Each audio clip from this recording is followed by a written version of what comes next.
Tonight's encounter comes to you from long ago. We're pulling this one out of the vault.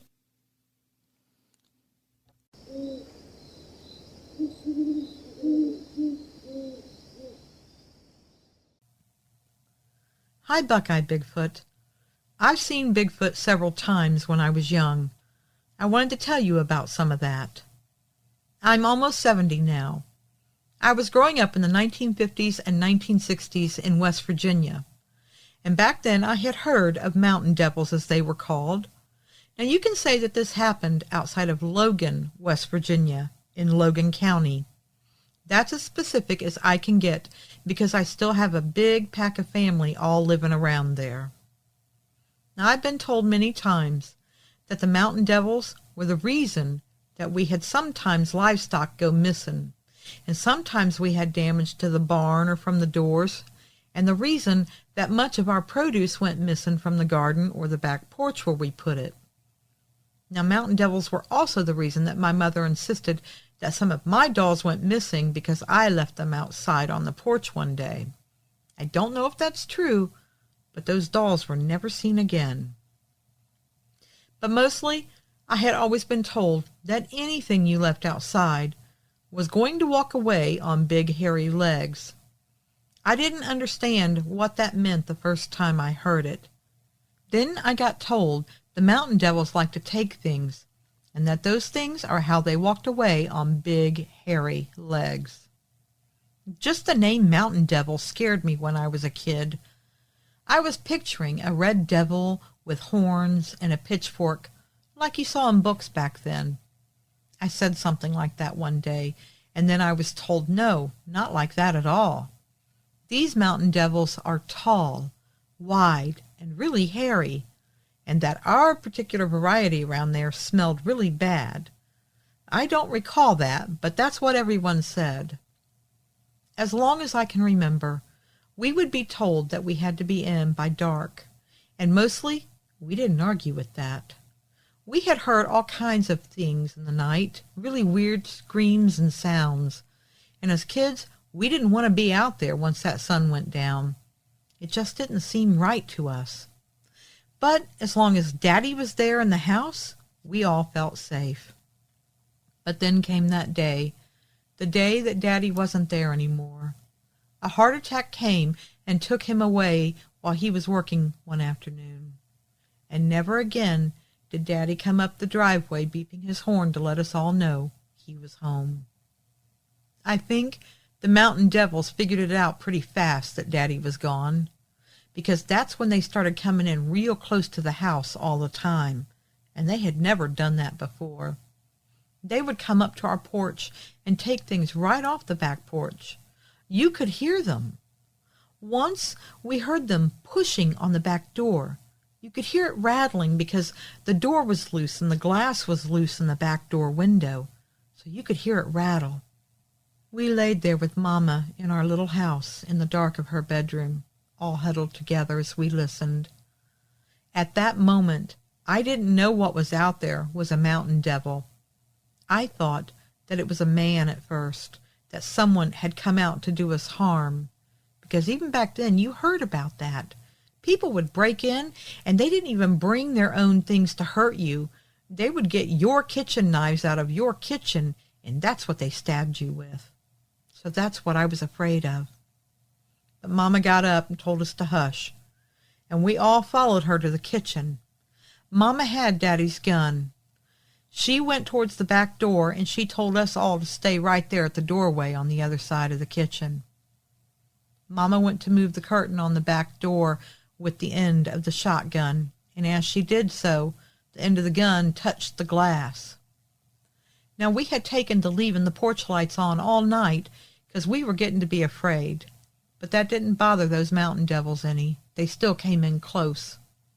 And when that curtain moved and the gun tapped the glass, it looked up, and we kids all saw what was out there on that porch on the other side of the glass. I don't think that mountain devil was one of the really big ones, unless it was hunkered down, but I don't think it was. And it might have been a young one, since it fit up under the porch roof. But right there, on the other side of that door, on the other side of that thin piece of glass, stood a big, hairy mountain devil, mean and ugly looking. It had dark brown hair all over it. I remember that the hair looked shiny right under the back porch light. The face was all lit up from the porch light, too. I could see it had a wide face. It was mostly a smooth face with only some hair that looked like a beard on a man, and in the same areas as a beard. But that wasn't a man or a human's face under there. I could see that even from the other side of the kitchen. The eyes were hard to see. They were set far back in the head, and the light didn't seem to touch them. But I did see glinting from them in the porch light a few times when it turned its head. I also saw its teeth. When Mama moved that curtain, it jerked its head and looked right up at us, and it opened its mouth and showed its teeth, and its mouth opened and closed real quick a couple times, like it was chewing or gnashing on something. This all happened all at once, and we all started screaming. When we did, the mountain devil looked a little past Mama right at us. I remember exactly when it stopped looking at her and started looking at us. Scared me to death. And it didn't matter that we was all back there in the darkness. It could see us. I know it saw us. I thought Mama was going to shoot it, and I was waiting for the bang. But then the mountain devil just walked off the back porch. It was just gone. Mama backed away closer to us kids, and we was all scared, including her. Now, we didn't have a phone in the house back then. I know that's hard to imagine today, but back then not every house had a phone. It was a bit of a luxury, really, especially in our rural area. And money never flowed like water, even when Daddy was alive. And after Daddy was gone, the flow of money had dried up like a desert riverbed. So there was no phone. There was no calling anyone. We had to sit tight, and that's what we did, and we sat all together until morning. Then Mama put us all in the car, and we drove on down to go get one of her brothers, who then called one of her other brothers. They was all hunters in her family, and good ones in the county from what I heard tell. So those two came out, and one of them brought his whole pack of hunting dogs. And they spent the whole day roaming all over. I don't know what they saw, if anything. When they came back, they told all of us kids to stay in the house as much as possible and not to argue, and we didn't.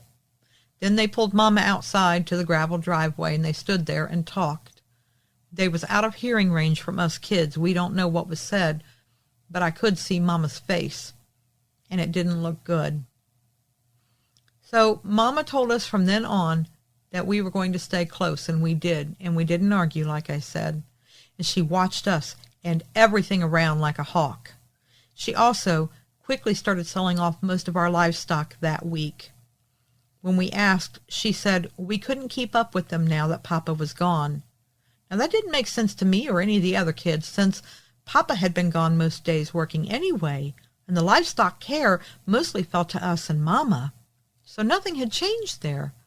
And as far as cost for their feed, first, they earned it back if we sent them to slaughter, but even still, we grew most of the feed for them. So that wasn't the issue either. But somehow, we knew better than to question further, so we didn't. And I was just 12 years old, and while not a baby in the family, I wasn't anyone with any say about anything in that house. So now we had no livestock. We made sure we didn't leave nothing outside that could be of interest to them. But, like my doll, sometimes the strangest things we didn't even think about would be of interest to them. We thought we had taken everything in, and all that was left out there were the rocking chairs. Now, Mama and Daddy used to sit out there on the front porch in the mornings on the weekends because it faced north, so it was always shady and cool. The front porch of the house rose up quite a bit from the ground, since it was set on a slight slope. Down below us was the road, and further down the way was the bottom of the valley. So we had a really nice lookout view from up there. But those mountain devils, Apparently, at least one of them was interested in a rocking chair. I don't know why exactly. Now, Mama and Daddy's bedroom was on the front left side of the house, and we had big windows that opened right up onto the front porch. Our house was a much older house, and the windows were tall and narrow, and you could open them from either the top or the bottom. So, you could pull the top window down part way and leave the bottom window closed. Now, that was helpful on summer nights. You would get a good cross breeze in from a lot of the windows open that way in the house, but you were mostly secure because the bottom stayed closed. I should also add, there weren't any screens in those windows either. So that's how we took to sleeping, and that first summer after Daddy was gone, we took to sleeping with Mama in that room. We were all over on the floor and a couple of us in the bed. None of us wanted to be spread apart in the house all alone at night. Mama would have liked to have moved house, I think, but we had no money and we had nowhere to go. It was just a bad situation all around at that time. Poor Mama. She did try to do the best for us that she could. Don't be thinking otherwise, please. So we're all sleeping in there. Top part of the window was pulled down a foot or so because it was real hot. There's no screens on the window, and it was hot and humid, and I don't think any of us were sleeping well. We were all so miserable. I think that's when I heard the squeaking of wood, and I wasn't the only one that heard it.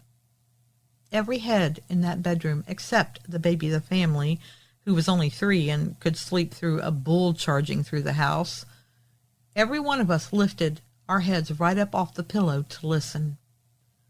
We knew what we heard was right outside that window, and that sound was the very familiar sound of the rocking chair moving. Then we heard it scraping on the wood floor, like something was pulling the rocking chair off the porch. Mama got up, and she got Daddy's gun that had been leaning in the corner by the dresser. I heard her open it to check the shells, then I heard it snap shut again. Sure, it could have just been some dummy out there trying to steal themselves a rocking chair. But who the heck would bother to steal a beat-up old wooden rocking chair out there in the wilds of West Virginia? Nobody, that's who.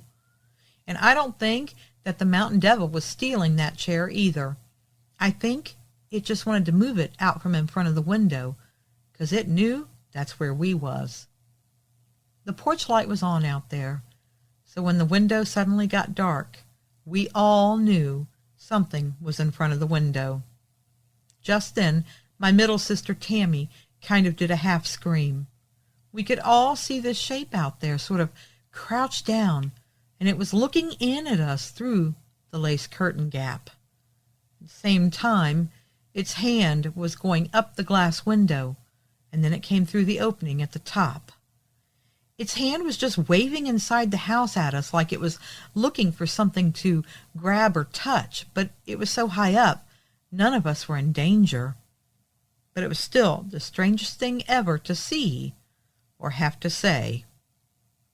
Then we're all screaming when we saw that. And now this Mountain Devil pulls its hand right back, then it starts screaming right back at us, full force. Felt like a freight train whistle in my ears, it was so loud.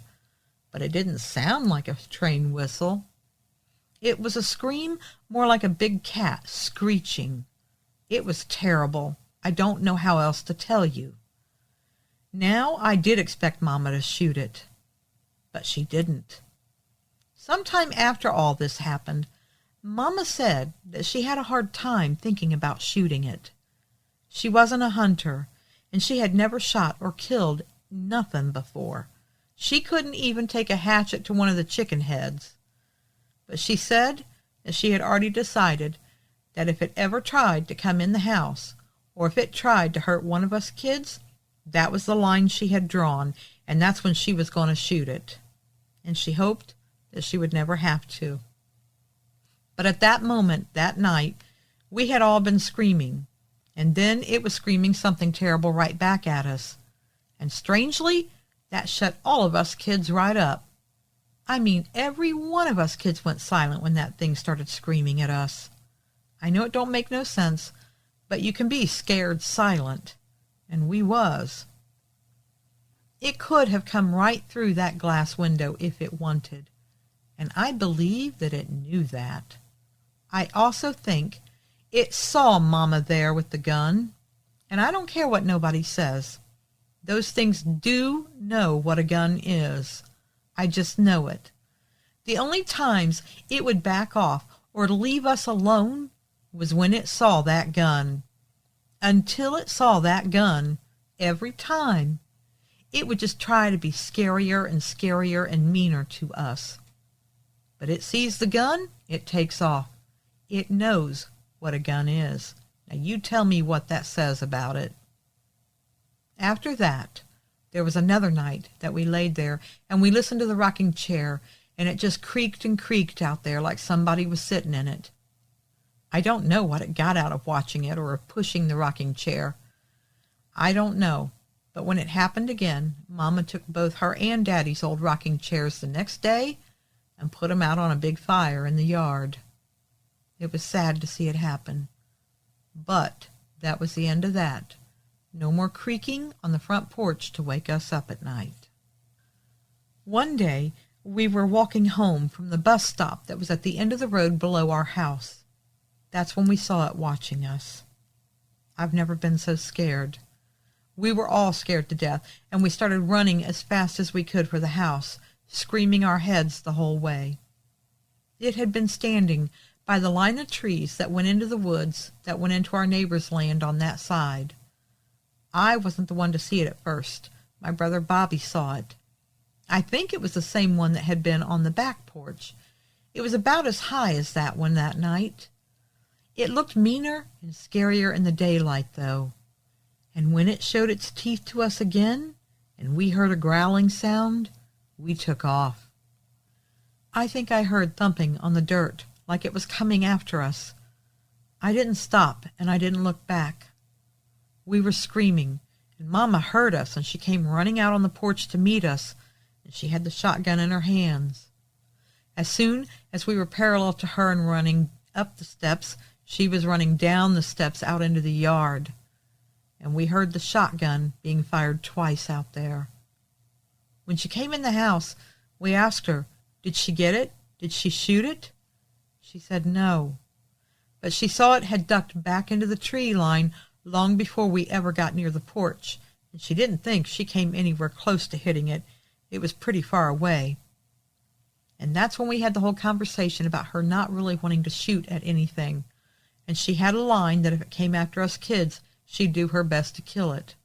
Well, that day it came after us kids, so while she didn't hit it, she wanted that thing to know that she meant business, because we all had already agreed before this that it knew what a gun was.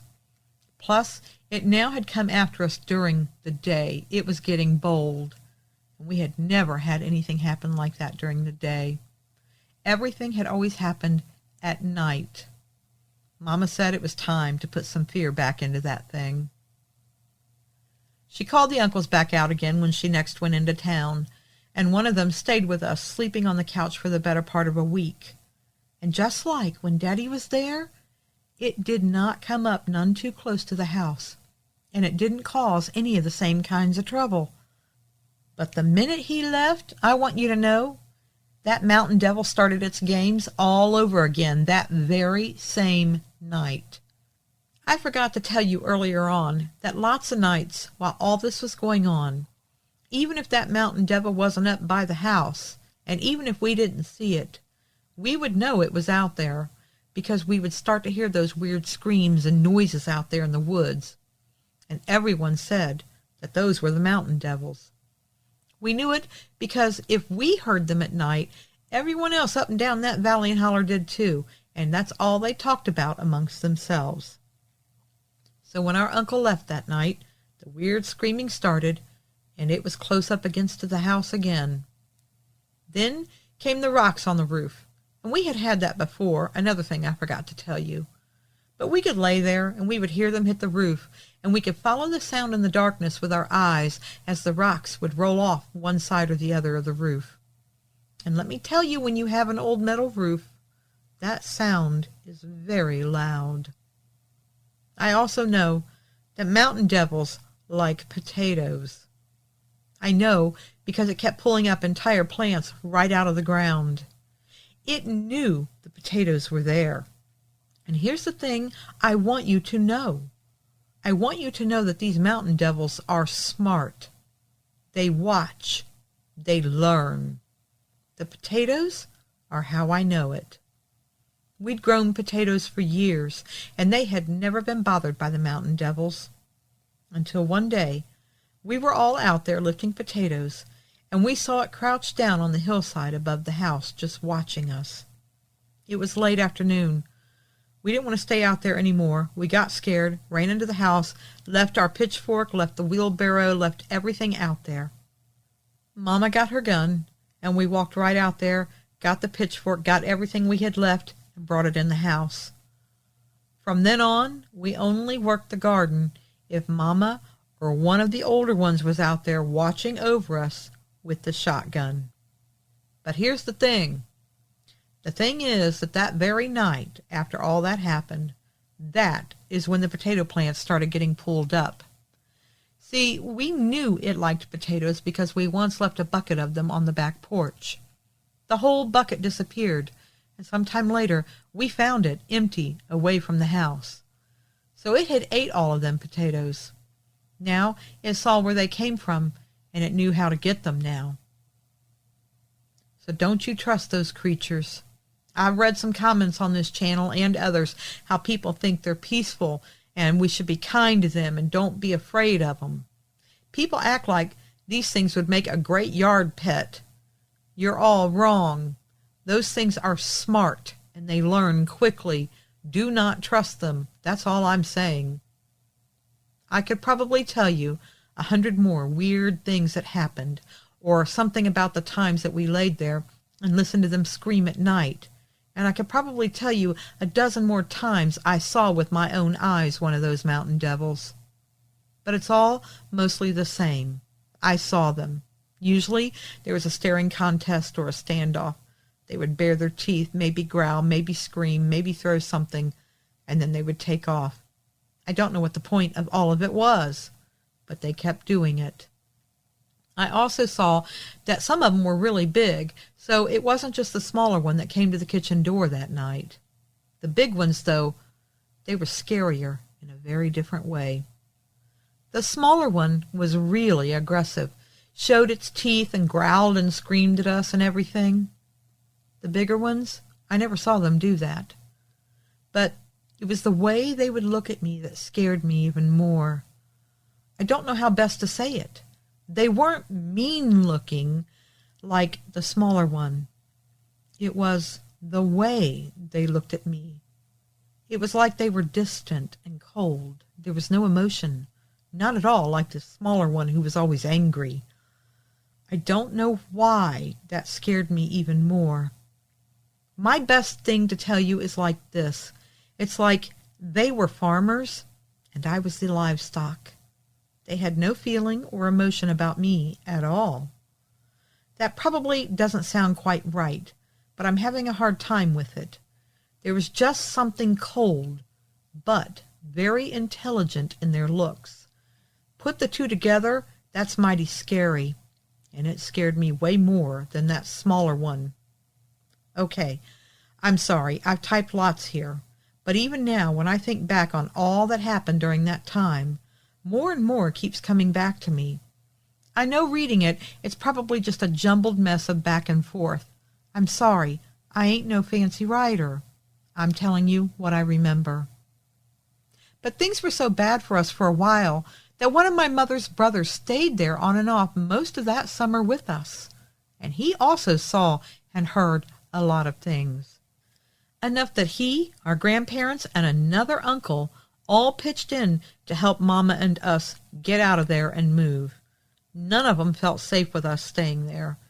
They had seen and heard enough to think it was a problem for a lone woman and a passel of kids to be out there. And I think they were right. Now, it's been a long time, but I still remember the fear of that year. And I've been asked, why didn't we call somebody about all this? Why didn't we tell somebody? Well, just who the heck were we supposed to call or tell? There wasn't anybody to call or tell at that time. We didn't even know anything about what they really were. Sure, tell somebody now and everybody would say, oh yeah, that's a Bigfoot or one of them Sasquatches. But we didn't know them as anything other than mountain devils at the time, and everybody just dealt with them in that area. So why call someone? We all knew about it. That's all I'm saying. So thank you. I hope that this makes some kind of sense and isn't as bad off as I think it is.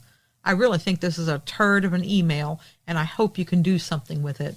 I hope you can say the whole thing on your channel, turd and all. But people need to know and understand that these things watch and they learn. So be careful what you let them see you do out there, because they just might figure out how to load and use a gun. I'm not kidding.